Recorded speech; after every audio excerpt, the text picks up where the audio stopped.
is yet another foolish and lonely prospector on his way up to Dawson City, the Paris of the North, up to the glittering gold fields of the Klondike. You would not believe the number of deluded dreamers I've seen pass through this town in the last few months. Thousands of men, just like Rick, have come storming through Skagway with the idea of getting rich quick. Well, they all figured they could mosey on up to the Yukon, stake a claim in any old stream or creek, and in a few weeks scoop up enough gold to keep them in champagne and caviar for the rest of their lives. But Dawson City is hundreds of miles away, and the trail to Dawson is treacherous to say the least. Snow is sometimes 20 feet deep, winds howling at 50 miles an hour, temperatures down to 70 below. Now, the weak in body, weak in spirits, and naturally, the stupid ones, they die before they ever reach the gold fields. They freeze, they starve, they get themselves shot. Frankly, the greatest kindness that I can show such people is to force them to get out of Skagway and take the first ship south. And there are those in this town that have the gall to say that I'm just a crook. Frank Reed and his boys. They're down at Sylvester Hall right now trying to stir up enough support to take this town away from me. That's what has Belle so upset. Frank Reed and his committee of 101. You know, there's one thing everybody has in common here in Skagway. Greed. Greed's what brought him here. Greed's what keeps him here. And greed eventually sends him home broke. Fortunately, there are any number of services that my associates and I provide, whereby a man can be hastily relieved of the terrible burden of all his loot. Like reliable packers, where a man can have his gear reliably packed up over the White Pass for him, and then can reliably count on its disappearance. But mostly there's drinking and gambling. Poker, blackjack, faro, roulette, craps, Monte, the list goes on. Even the shell game. 3 unassuming walnut shells and 1 innocent little pig. It's the oldest flim-flam in the world, and the suckers still fall for it. Every time. And when a man has lost most of his money, someone will suggest that he go over to Dominion Telegraph and wire home for some more. The Dominion Telegraph Company. Skagway's altar of hope. Where a man can send a message anywhere in the world for just $5. And if the gentleman sticks around long enough, he could get an answer to that message for another $5. You know, if they'd learned something here in Skagway, if they'd learned that you can't trust anyone or anything, then maybe they'd become suspicious of this telegraph company. Suspicious enough to follow that grand and glorious cable out the back of the office, down over the bank, and into the Lynn Canal where it ends. Just past the dock. Now, when a man has really lost everything and the money he sent for doesn't arrive, inevitably someone else will say to him, "So, now you going over to 317 Holly Street to Jeff Smith's parlor, and you ask for Jefferson Smith himself, and you tell him what happened to you, and you tell him you want to go home. I personally guarantee he'll help you out." And so it happens when that gentleman shows up here, I take a portion of his lost and squandered money out of my safe and give it back in the form of a ticket south. Now he's learned a very valuable lesson because he'll probably never gamble again. And to let me to thank for that, because I'll have saved him a lot of money.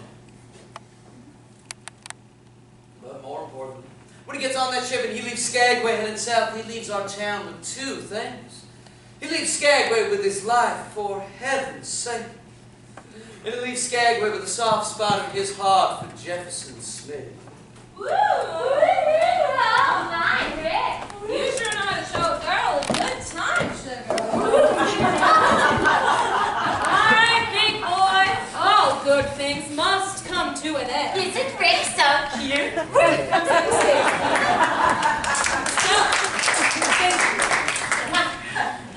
So, should we tell him?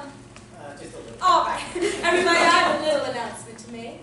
Rick and I were just upstairs talking. And he told me that he loves me, and that he wants to marry me, and that he wants to take me with him up to Dawson City. Wait a minute, what? We were just upstairs talking, and he told me that he loves me, and that he wants to marry me, and that he wants to take me with him up to Dawson City. Molly, that is not what he said. You don't tell me what's over there. Ladies and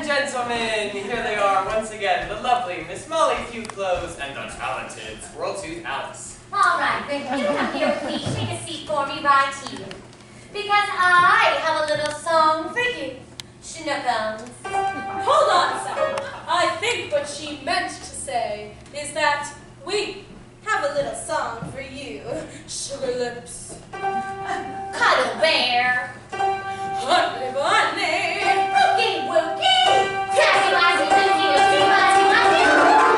For heaven's sake, can we please just do the number? Ah. Me, me, me, me.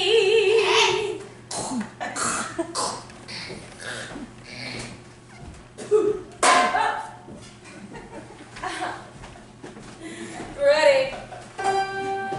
They say I'm crazy, got no sense, but I don't care. Hi, Rick. Hey there, Rick. They may or may not mean offense. Oh, Rick! But I don't care. you see I'm sort of a clever, racy sentence. My story's only a sentence. That's why I don't care.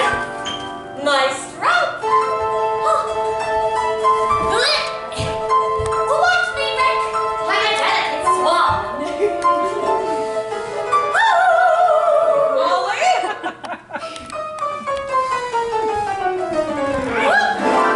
2, 3, 4. I don't care.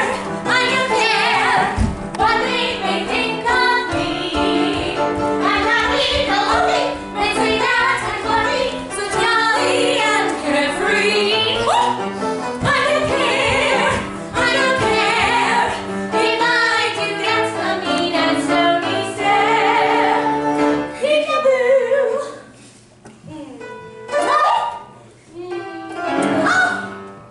If I'm never successful, it would be distressful. 'Cause I know. Sing it, Rick.